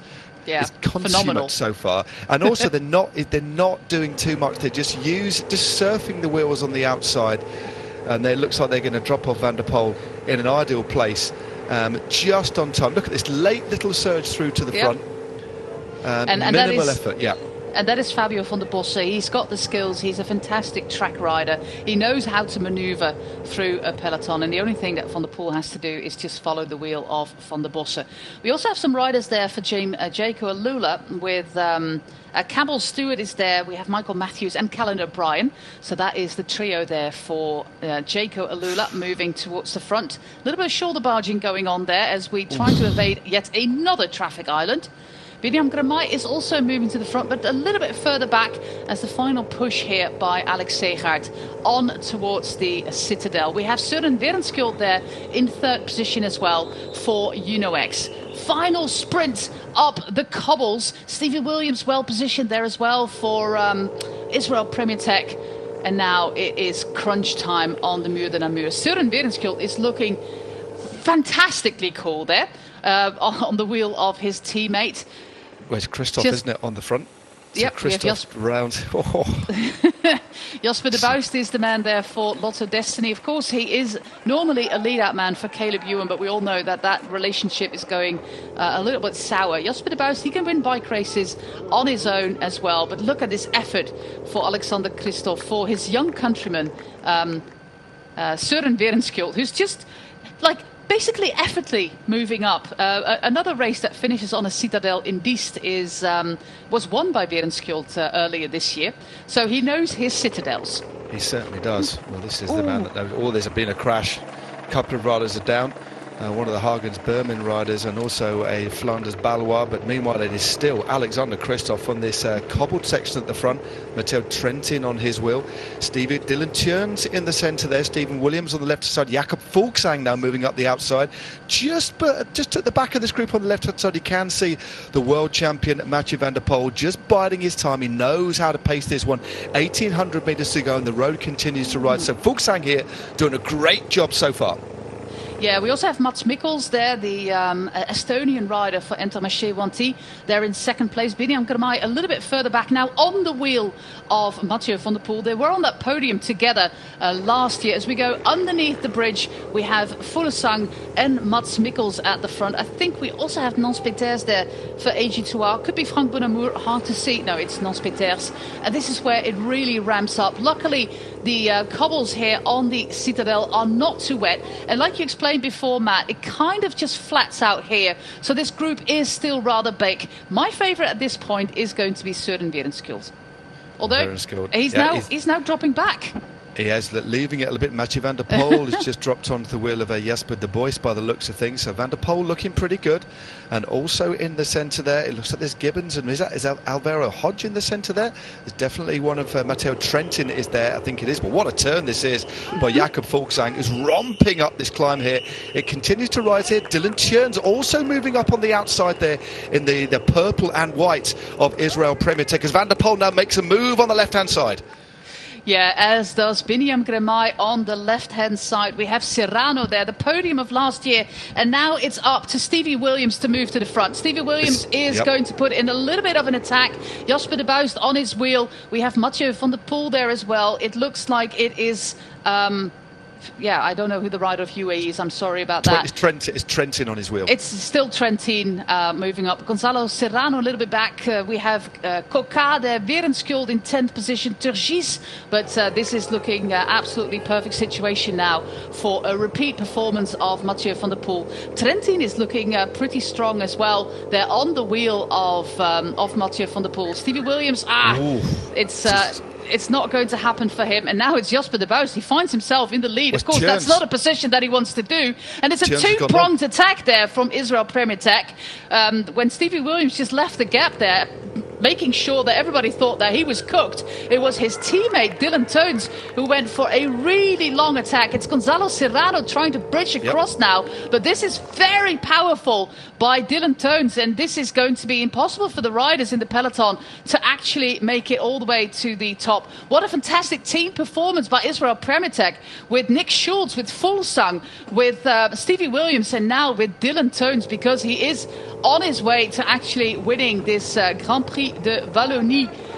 Although Serrano is fighting tooth and nail to get back to the rear wheel of the Belgian rider, who of course is a specialist when it comes to steep uphill finishes. It kind of drags on a bit. The finish should be around the corner, but we're still not there. Oof. 300 meters, and that is looking promising there for Gonzalo Serrano. But Dylan Teuns is looking solid as a rock here. We've got the two riders there for AG2R with Bastien Tronchon, but it's going to be a sprint with Serrano and the man of Israel Primatech. Serrano and Israel Primatech. Is it going to be Gonzalo Serrano in the end and doing 2 places better than he did last year? He was third in 2022 and Gonzalo Serrano wins it this year. Wow, that was a pretty powerful sprint from the Movistar rider, showing that you should never, ever give up. Well, that was a great move. It was a great move by Dylan Teuns. Israel Premier Tech were active all the way through there to finish, but what we saw is a brilliant move by Stevie Williams, riding hard on the front, and then De Boist was exposed too quickly. Van der Poel was as well, but straight over the top, Teuns went. It looks like Teuns was going to get it, but that felt for me as if it was almost like the longest kilometre that I've ever seen in a bike race. It just kept going on, and I bet Dylan Teuns was thinking the same thing, and Serrano just punted his way across, and as soon as Serrano got onto the wheel of Teuns, without taking anything away from the Israel Premier Tech rider, it was always going to be Serrano. He rested for a couple of seconds and then just turned on the heats and took the win. You could just see Teuns drifting over to the right hand side, almost in a last ditch attempt to make it a little bit of a longer way round for the Spaniard. But no, a superb win from Movistar, backing up that solid performance from last year on the podium. And I think it was Van der Poel who ended up just finishing just off the podium in 4th place. Yeah, we didn't see that battle for 3rd place because the battle for 1st place was rather exciting.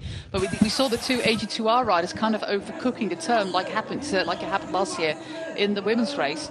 But yeah, we of course always have the agreement, Matt, that one of us is going to do that final kilometre. But this was maybe the longest final kilometre that I ever called, apart of course for something like the Angliru or the Mille de Huy. But I thought the finish should have been there at least 500 metres ago. Yeah, it's. I did think it was a very, very long drag to the finish. But what a ride by Serrano! Absolutely superb. 5 career pro wins for the Spaniard from Madrid. But yeah, that was a super performance, and I think that's his first win of the year, and his first win, I think, since the Tour of Britain last year. So a superb performance by the man from Movistar, who timed it really well. Was one of the first rider to try and counter-attack. Knew that move by Dylan Teuns had to be shut down, and didn't hesitate, and caught him just at the right time, because Teuns would have been over his maximum at that point. It did look good for a minute, but Serrano paced that bridge perfectly, and in the end had that real turn of speed to take the victory. So another good win for the Movistar team, who have had a solid season so far. As far as I'm aware, they've yet to win a stage in their home Grand Tour. But no, a good win there. No spoilers about the Vuelta, please. I'm not saying anything. I'm not. But good riding by Johan Jacobs. He was one of the outstanding riders there for Team Movistar. Did a lot of work at the front, controlling, in my opinion, an underrated rider, Johan Jacobs. He's very versatile and very nifty on a bike, actually. And I must applaud the team tactics of Israel Premier Tech as well. First sending Nick Schultz, then Jakob Fuglsang, then Stevie Williams, who left a little bit of a gap and a little bit of indecisiveness there with the chasers, and then that turbo attack by Dylan Teuns. And here we have it, our golden tortoise again.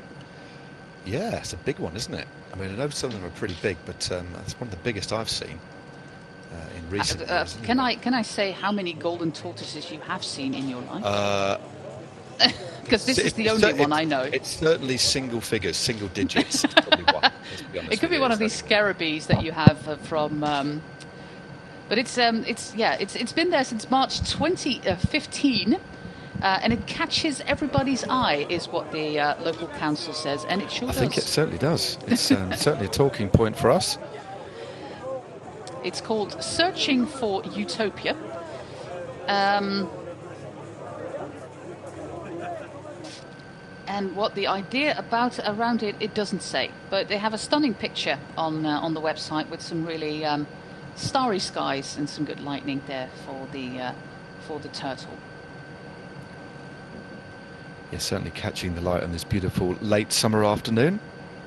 But no, that was a strong victory. That was, again, we've seen this race before come down to, we've always seen attacks in the final, but that one by Dylan Teuns, there was such a hesitation behind.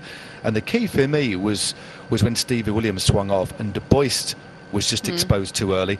Van der Poel also was way too near the front to want to carry things on. So that was that moment of hesitation was when Dylan Teuns did the right thing, because they had numbers. But I don't think he expected to have this man for company in the closing 150 metres, who just had that faster kick. Remember, Teuns would prefer a longer finish, not quite as explosive as this man. In the end, won it by several lengths, but that was a proper effort.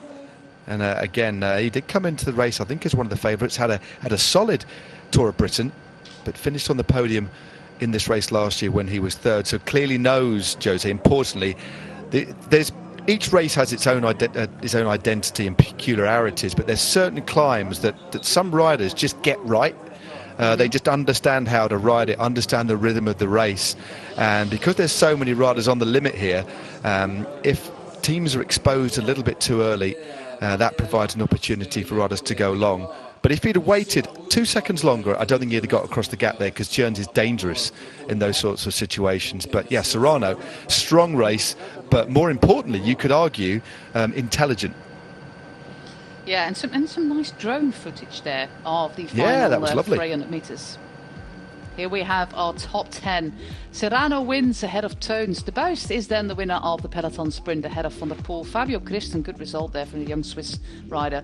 Bonamour, Grimay, Simon, Kostu and Rick Pluimers with a top 10 place there for Tudor. So a nice international top 10 and a Spanish winner in Belgium, in Gonzalo Serrano Rodriguez. Serrano ham being absolutely fantastic, by the way. I think it's one of the best things to come out of Spain. I think it is, definitely. I'm a big fan of Serrano ham. I had some Serrano ham crisps the other day, which were lovely. That is lovely. Just put them in the oven and then just... They weren't actual potato crisps with the flavour of Serrano ham. There was Serrano ham, put obviously just crispified. Absolutely amazing. I'm in. I'm going to do that. Now we've got gnocchi for dinner tonight with very burrata. Nice. Yeah. Oh, that does sound nice. I'm learning Italian at the moment, so got a little bit of an Italian vibe going on in dinner.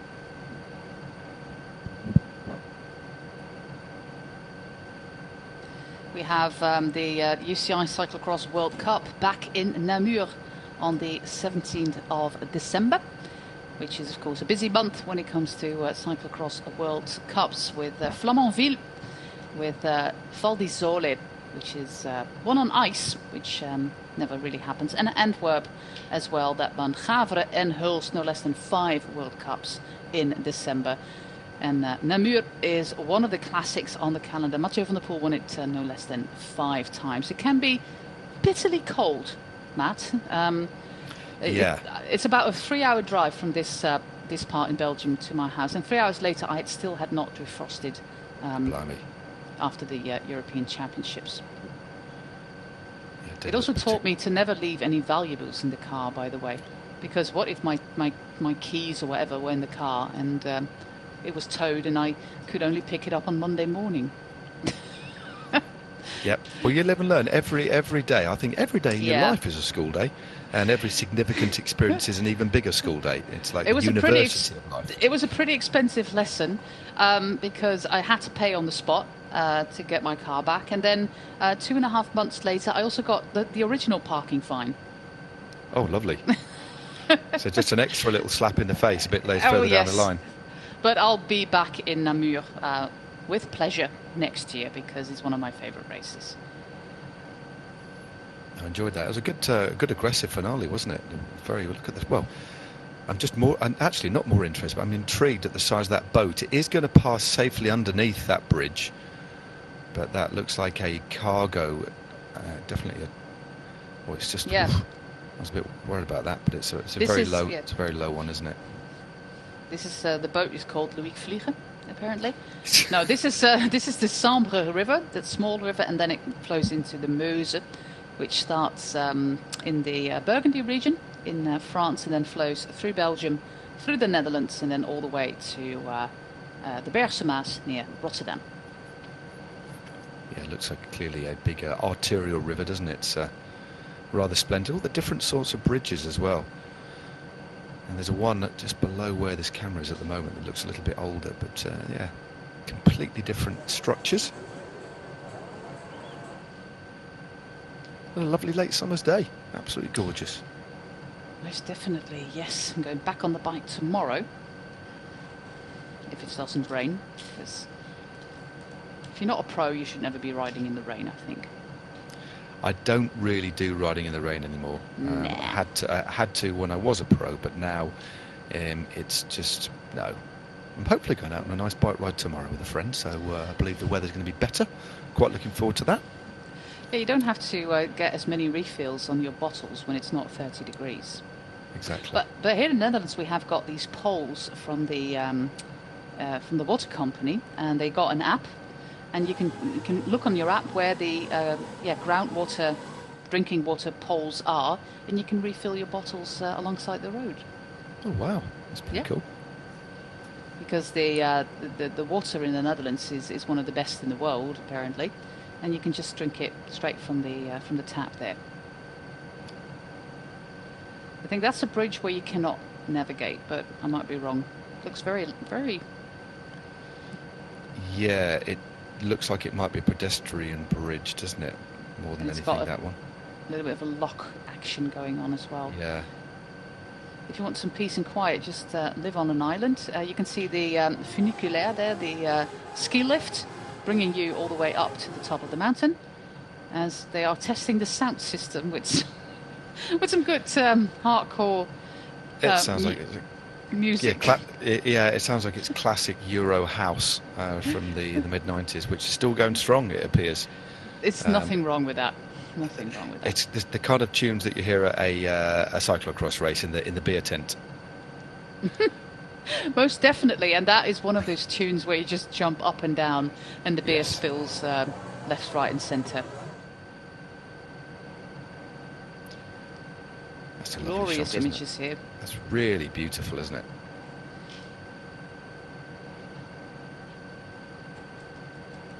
Yeah, it's a different side to Belgium. It really is. Gonzalo, una magnífica victoria para ti. Sí, una victoria increíble, ¿no? Llevábamos Yeah, it was an tiempo incredible buscándola, muy victory. complicado ganar. El año pasado vine was aquí por it's a primera hard vez, me race to gustó win. mucho el recorrido. And y I bueno, really hice like podium, racing me here. quedamos con la miel en los labios y este Last año year I had he a venido podium and I con wanted toda to la do better. intención y por suerte lo he conseguido. Es muy difícil, pero Yeah, muy contento. and luckily I managed to do that. I'm muy contento. Well, Yeah, you don't this have is to the translate that. super important victory. Oh, but you the got last the year translation there from one of the he swans. win also, but for this is super important the victory. But he shared at no win, but this is important and for the team also. It was a bit incredible because you were with Dylan Teuns like last season. Yes. Dylan Teuns is a very strong rider. The last year, same podium with Matthew. No, podium no, but it's fourth.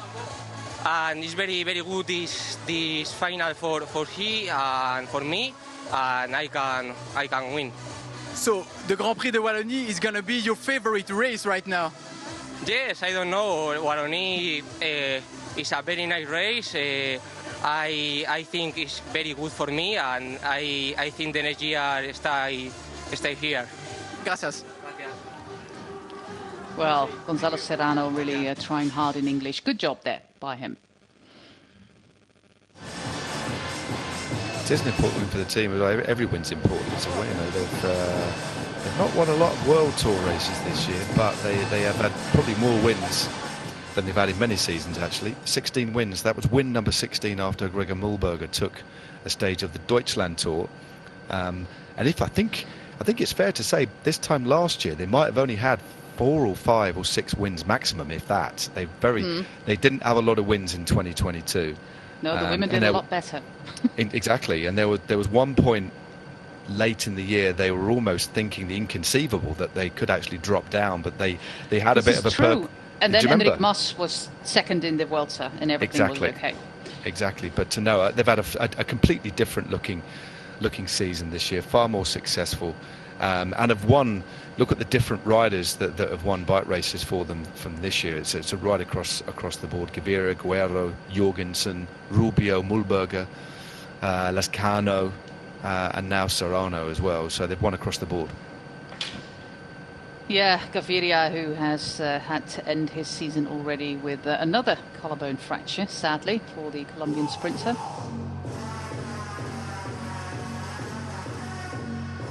This is most definitely from the 20s, by the way.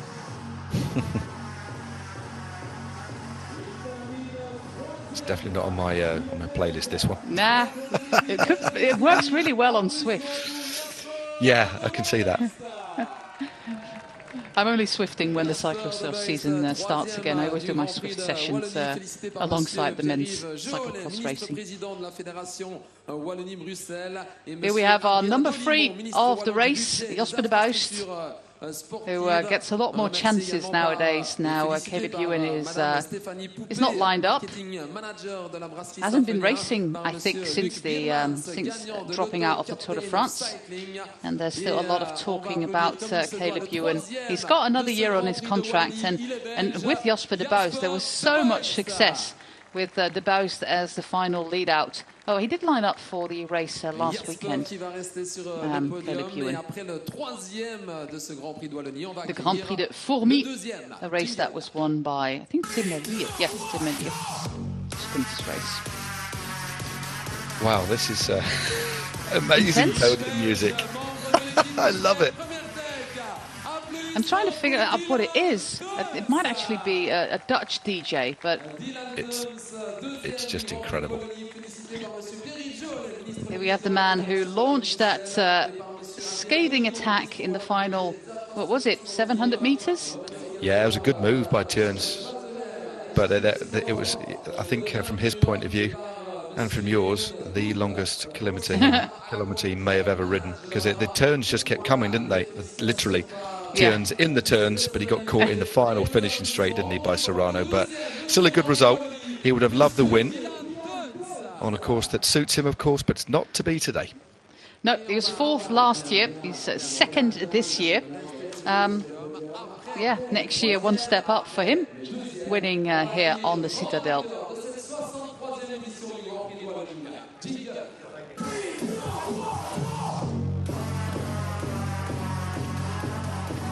And here is our winner, Gonzalo Serrano of the Movistar team. And of course, for a team like Movistar, it's also important to have Spanish winners. And Serrano is one of them. You mentioned the Spanish national champion, of course, Oyer Lescano.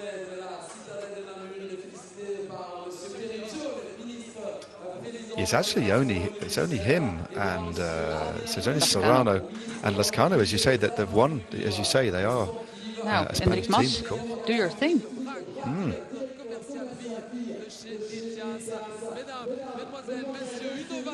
Well, podium. Gonzalo Serrano qui s'impose donc devant Dylan Teuns et Jasper de Buist. Félicitations aux trois. Means that we conclude this broadcast. Of course, tomorrow we are back with stage, what are we, 18 in the Vuelta?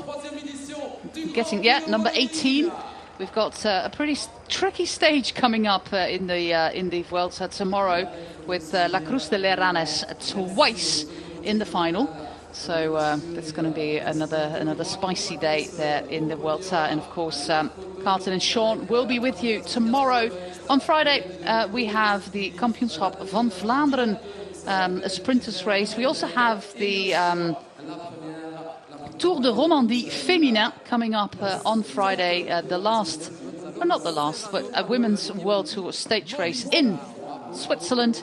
Memorial Marco Pantani. Well, there's a lot of bike riding still to come, despite the fact that it is the 13th of December. We've got at least a month to go, especially with the Tour of Turkey being postponed to October.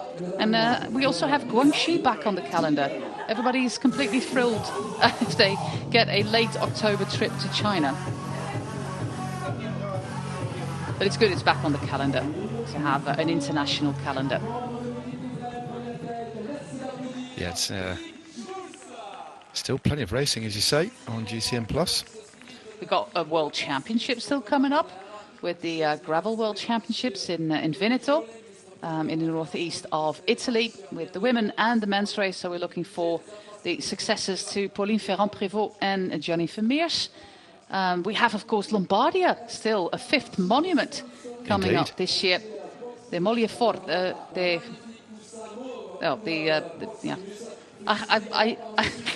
I read the sentence about the dead leaves in Italian. Le foglie morte. Well, I'm still... The other day I had a sentence like, the prison is 18 years old. It's like, why? Why is this relevant? But I also had the sentence like, she has 4 pink jerseys, which was, of course, very relevant for my line of work. Yeah. Of course.